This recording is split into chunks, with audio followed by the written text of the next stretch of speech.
Hi again, folks, and we're on to week 2 in Introduction to Political Science. This week we'll consider theoretical approaches and comparative methods.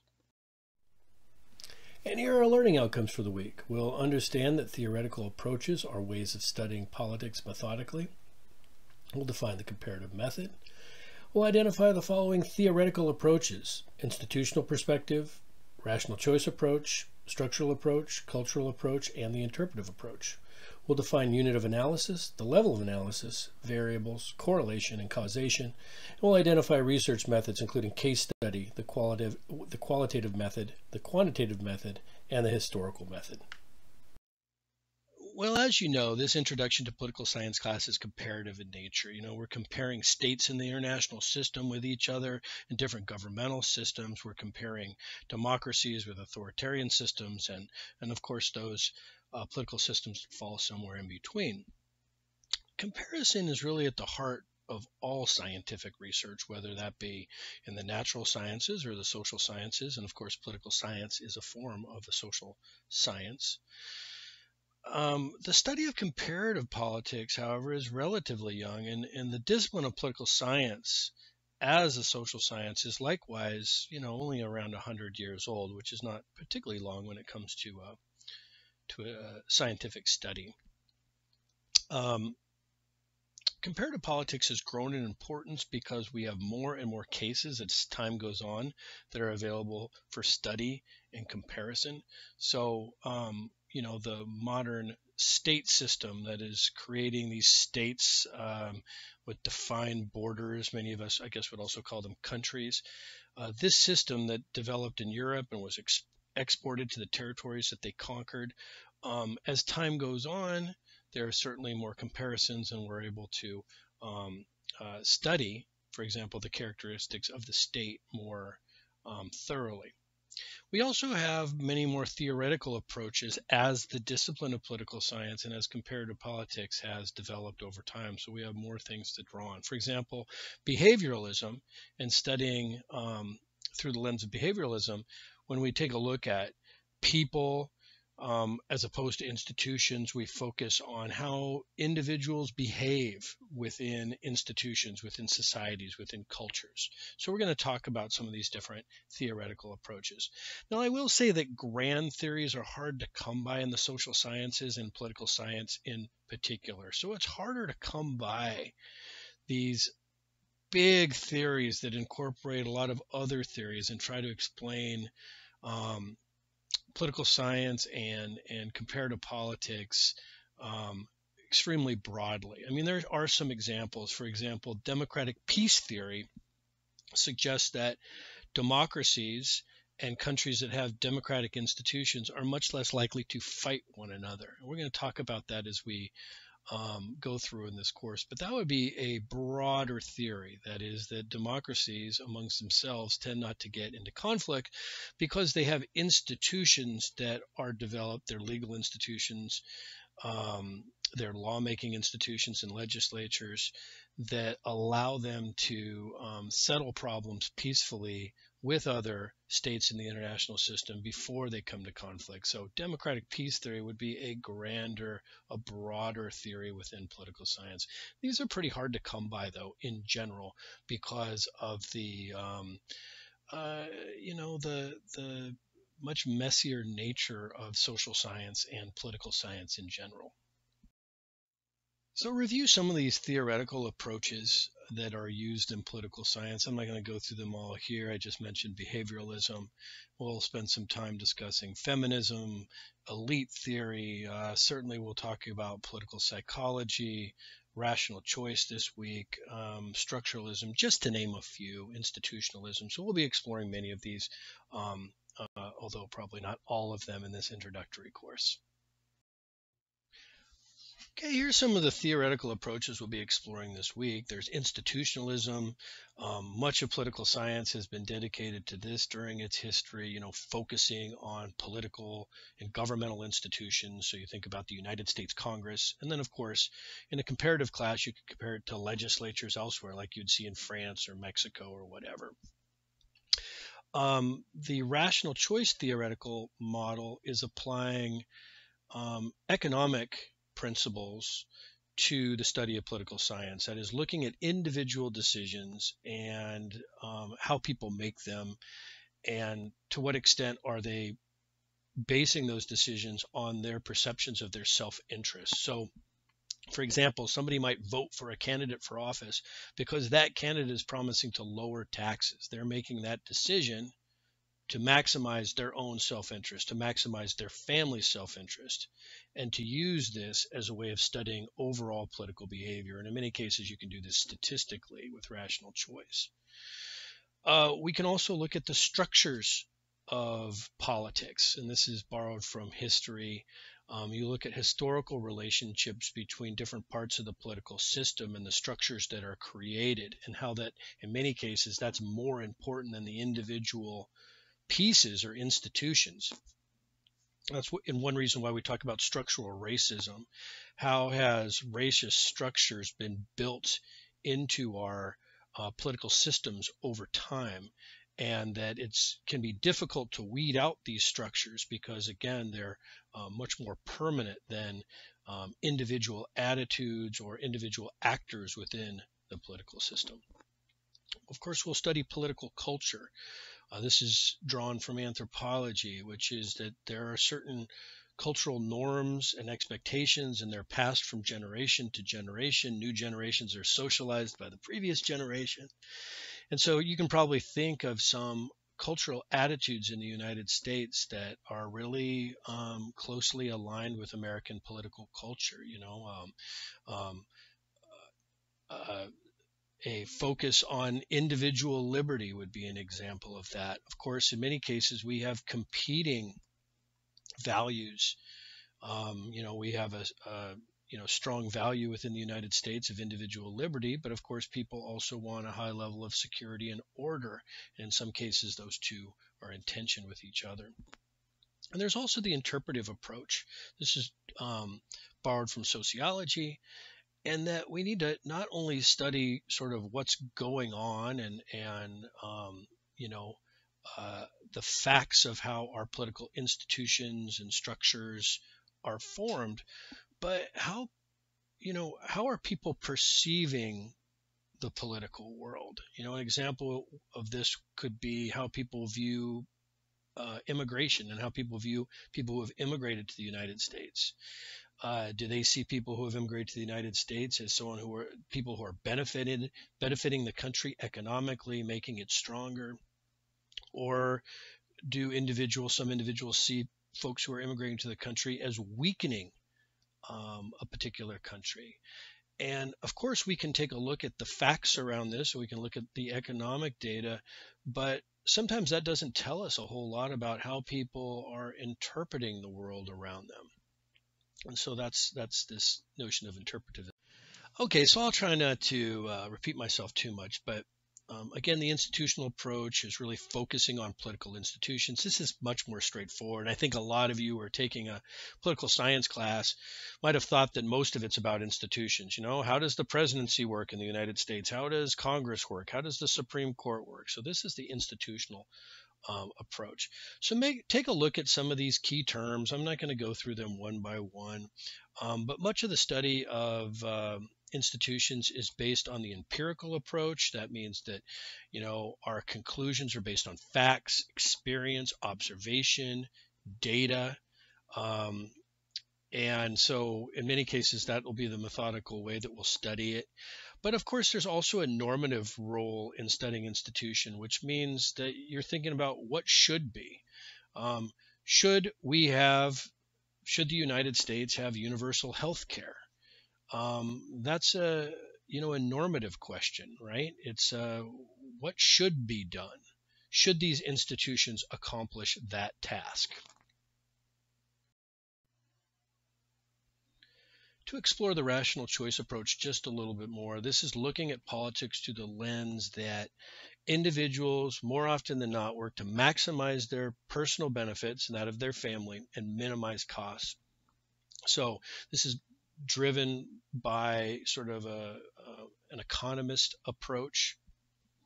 For example, let's say you're buying a car. You might read Consumer Reports. You're going to try to get the best car you can for the least amount of money. And because it's a major purchase, you're probably going to spend some time on that. Now, there's a great debate whether or not you're going to spend the same time and focus when it comes to making a political decision. When you're voting, are you going to apply the same rigor in terms of your political decision making? So, we can have that debate, and we will have that debate and discussion. There's problems with rational choice in the sense that sometimes doing what's in your own best interest produces a really negative outcome overall. So we see this on the global stage.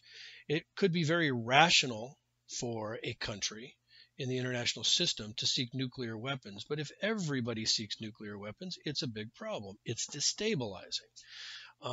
This is what, again, we refer to as a collective action problem. A way to think about this is what people refer to as a tragedy of the commons. Let's say you have a common area. Let's say you had a common pasture, and everybody could allow their cows to graze on that pasture. Well, it might be in your narrow interest to let your cows overgraze that pasture, get as fat as they could, and then you could sell them for more money. However, if everybody did that, it would kill the pasture. There would be no grass, and the cows wouldn't eat it all. So that's what we refer to as a tragedy of the commons. It's an example of a collective action problem, and we see these every day in the study of political science, right? How can you make a choice that is not only in your individual best interest or in your country's best interest, but is also something that's sustainable and creates a positive outcome overall? And again, the structural approach to the study of political science is looking at politics and government as relationships among groups, creating networks that are within larger systems over time, and how these structures in many cases are more enduring and more important than the components of the structures. I'll give you an example. So for the United States, in the early years of the Republic and through the Civil War, the United States was one that had a system of forced labor, of slavery, and much of the economic strength of the United States was based in this system of slavery, slave trade first of all, and then of course an economic system based on African slavery. Now, of course, the Civil War ended legal slavery in the United States, or ended that particular practice of slavery, but many of the structures that supported slavery endured, and they sort of created the conditions for Jim Crow laws, separate educational institutions before the Brown versus Board of Education ruling, obviously segregation, much different economic opportunities between Black Americans and white Americans, much different levels of wealth, all came out of this system of forced labor. So even when that system ended, the structure endured, and that was supported by law enforcement practices, prison practices, economic, hiring, and housing practices within the United States. And so this structure is what in many cases we refer to as structural racism, right? And so this approach, the structural approach, helps us define and explain that, for example. There's also the cultural approach, the study of politics based on the influence of a particular culture or cultural norm. So in the United States, as I mentioned a little bit earlier, tends to place an unusually high premium on individual liberty relative to other countries, whereas other countries might go a little bit harder in the direction of overall societal order, being more collective in their approach. So, a way that you could apply the cultural approach to political phenomenon is take a look at the current healthcare crisis in the United States, the pandemic. Many other countries, it was not particularly controversial to say, hey, everybody needs to wear a mask, everybody needs to change their behavior for the broader societal whole. Of course, it was much more controversial in the United States because of the cultural norms that we have in place, the fact that the United States is much more individualistic relative to many other peer democracies in the world. They weren't engaging in Japan in the same debate as whether or not they should have to wear um, masks or not. And likewise, when a vaccine's developed, or I imagine the same debate will happen. Should it be somebody's responsibility that they have to get that vaccine? We have that debate every year too when people go back to school. Should kids have to make sure that they're up to date with all their vaccines and that they're inoculated? That is yet another example of the culture of the United States influencing how we make political decisions in the United States relative to other countries. And this also will also discuss the concept of multiculturalism, which is that you know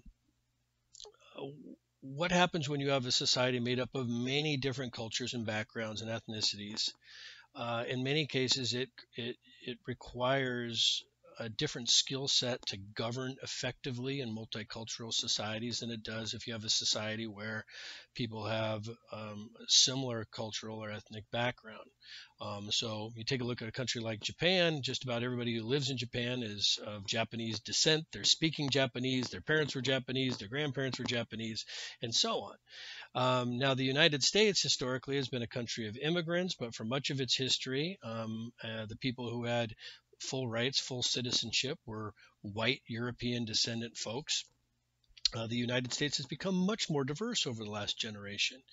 And over the next decade or two, the United States will become a country that is minority majority. That means not one single ethnic background will be a majority of the United States. Whereas when I was born, it was probably 85% European descendant white people. So that won't be the case in 10 or 20 years. So the United States is becoming much more of a multicultural democracy than it has been in the past.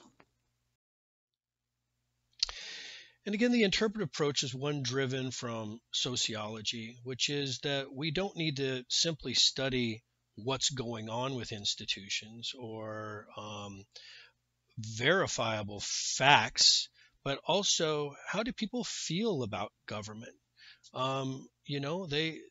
Somebody could be doing financially quite well, but they might not be doing as well as they think they should be doing, or had some expectation of doing, and they might feel deprived for that reason. And so this is getting into how people are interpreting their political surroundings. An individual, as I mentioned earlier, might see a threat in an immigrant, or might see a benefit in someone immigrating to the United States. Where did they develop that attitude? Now, we could argue whether that attitude is a good or a bad attitude, but it is an attitude that they have. And so, bringing the interpretive approach to bear, this will help us study this. Okay, we've had a chance to consider different theoretical approaches to studying comparative politics. And again, depending on the question that you're asking, that'll obviously shape maybe what theoretical framework that you decide to use.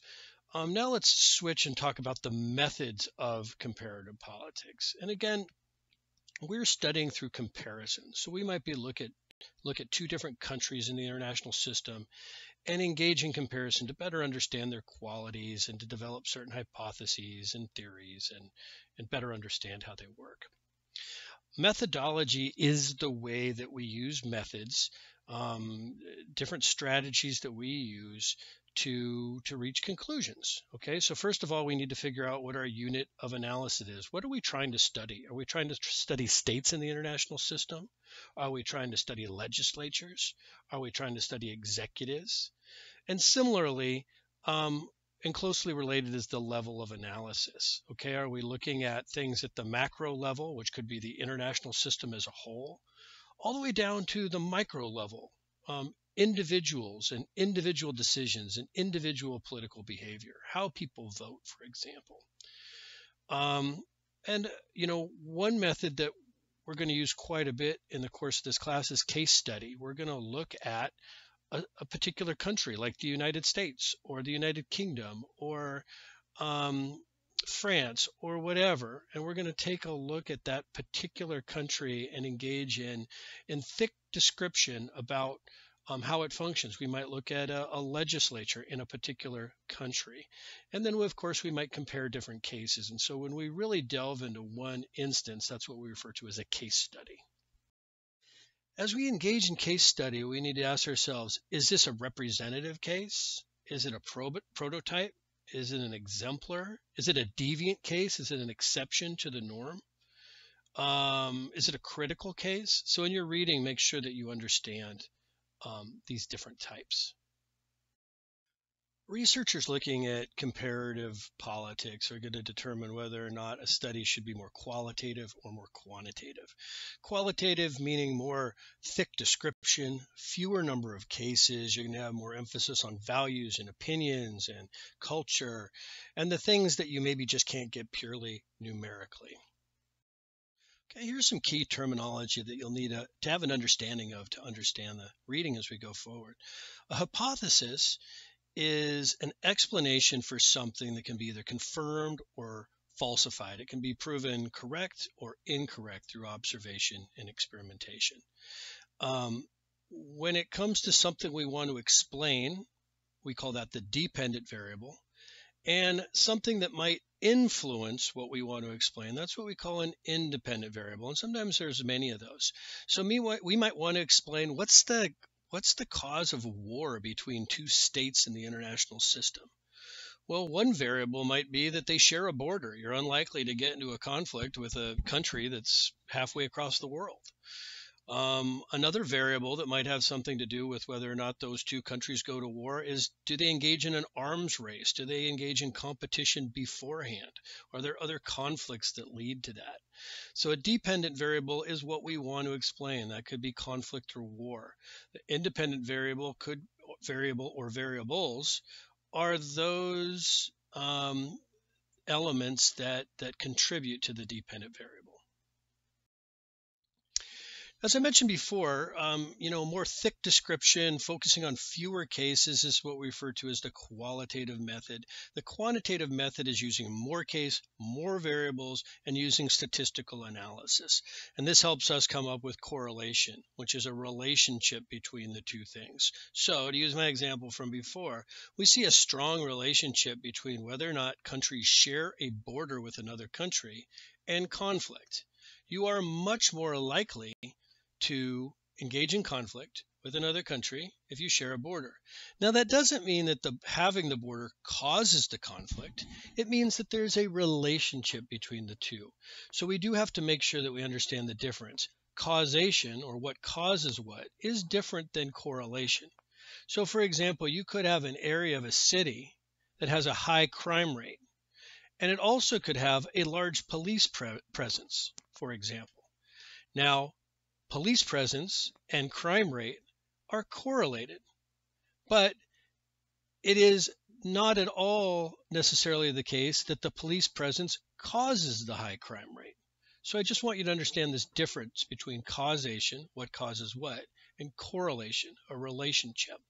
One way we chart correlation is through a regression line. There's a graph of this in your reading, so please make sure that you take a look at that.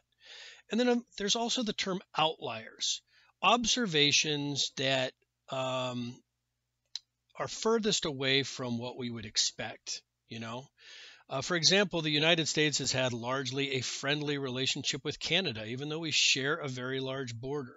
So we know, for example, that sharing a border is going to increase the potential for conflict, but we might look at the relationship between the United States and Canada as an outlier. I'm not going to go through this entire thing, but this graph from your text does a pretty good job of comparing qualitative and quantitative approaches. A more historical approach to comparative methods is, studying cases from the past and drawing comparisons with the present and how these cases have changed over time. So do spend some time in your reading understanding how a historical approach might be quite a bit different than looking at the present in a qualitative way or a quantitative way. There are real challenges to the comparative method. In many cases, there are just so many variables in each particular case. What causes conflict between two countries? There could be cultural elements, there could be structural elements, there could be technological or economic variables that are at play. Also, there may be too few cases overall. So if you look at warfare in the modern era, of sort of modern technological warfare, we're really only going back 100 years. So there might be not enough cases to really generalize. And another term too that you should understand is the concept of a counterfactual. A thought experiment based on considering possible outcomes if something had been different. So an example of a counterfactual would be, what would World War II have been like, or would it have even occurred if Hitler had not existed? Or were the cultural circumstances in Germany such that if it hadn't been Hitler, it would have been somebody just like Hitler? So that would be an example, that discussion would be an example of a counterfactual. Please do spend some time in your reading understanding how bias occurs in the study of comparative politics, and perhaps what we can do to prevent it. And that gives us, if we're able to do what we can to eliminate bias in research, then research becomes much more generalizable. You can apply it to other cases in the future and things that perhaps weren't the actual target of the study. Another challenge to comparison, especially when you're comparing states in the international system, is that the world is so much more globalized than it once was. Links between individual people through social media like Facebook, corporations are truly, in many cases, multinational. Governments are integrated through trade, investment, technology. So it's very difficult to isolate some things in a truly globalized and interconnected world. So a study of media, for example, would be very hard to do and talk about media trends without talking about globalization, because these trends go beyond any one country. Okay, to summarize just a bit, theoretical approaches are ways of studying politics and help identify the right questions to ask and how to go about answering them.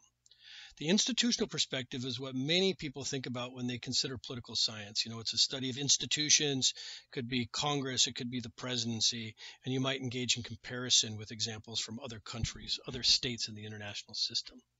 More and more we see the rational choice approach used. This is borrowed from economics, and it looks at individual decision making with the idea that people are going to try to maximize their own benefit while at the same time trying to minimize their own cost. So this might look at voting behavior and other individual level behaviors. We also take a look at culture. So the cultural approach focuses on how different cultural norms form over time and how they shape political behaviors. So some countries are going to be much more communitarian. They're going to see themselves as part of a broader collective.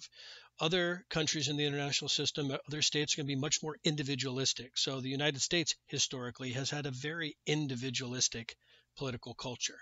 And then, we can probably think of many countries that see themselves as much more as part of a collective. Another approach is the more sociological approach, which is called the interpretive approach. And it views politics and as really constructs. The ideas that people have about politics are constructs, and they might not be that closely related to reality. So you might have feelings about immigration, you might have feelings about the criminal justice system that aren't supported necessarily by fact, but perceptions. And we need to study these perceptions. Where do they come from? How do they develop over time, and so forth. Okay, to summarize our reading on comparative methods, there's many options for conducting comparative political research. Each has its advantages and disadvantages. Researchers have to make choices, and that includes the unit of analysis, the level of analysis, and the variables to be studied. Methods include case study, which is really digging into a single situation, a single case. The qualitative method, looking at relatively few cases in great detail and nuance. The quantitative method, where you're looking at a lot of cases, a lot of variables, and you are processing that information statistically. And the historical method, looking at cases over time and how those cases changed. Comparative research has different approaches and results according to whether or not it is empirical, that means based on observation, or normative, which is more based on values and what ought to be. So you could do a study, for example, on healthcare systems around the world, and they could be empirical, and you could look at access to healthcare, cost of healthcare, life expectancy, and so forth. But a study could also be more normative. Are people entitled to healthcare? Should that be the desired political outcome? Is that something that should be considered a right or a privilege? Those are more normative concepts. Here are your guiding questions for the week. They will also be posted under the week's discussion area on D2L.